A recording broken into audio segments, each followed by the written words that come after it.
لو كابتن حسام حسن ما لعبش بالطريقه دي قصاد نيوزيلندا هنخسر اهم 3 نقط.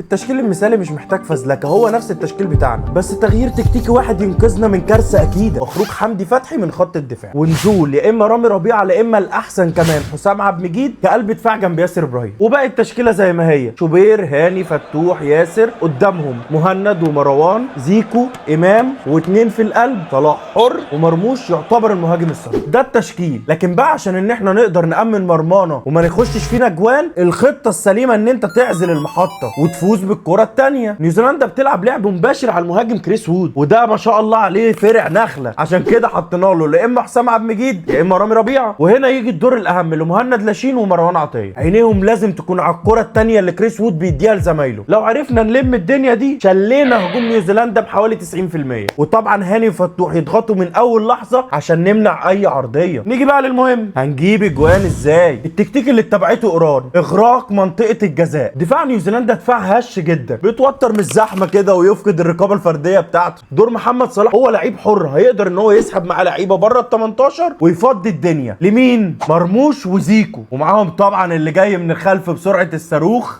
امام عاشور. طبعا لازم يقتحموا ال 18 كلهم مع بعض. بمجرد ما نقدر ان احنا نقتحم ال 18 باكتر من لعيب، دفاع نيوزيلندا هينهار وتسجل باسهل طريقه ممكنه. ولو طبقنا التكتيك ده الفوز مضمون 90%. شاركني في الكومنتات، ده احسن تكتيك نلعب بيه ولا نغير من طريقتنا؟ ومين اللعيب اللي المره دي تراهن عليه ان هو هيكون نجم الماتش؟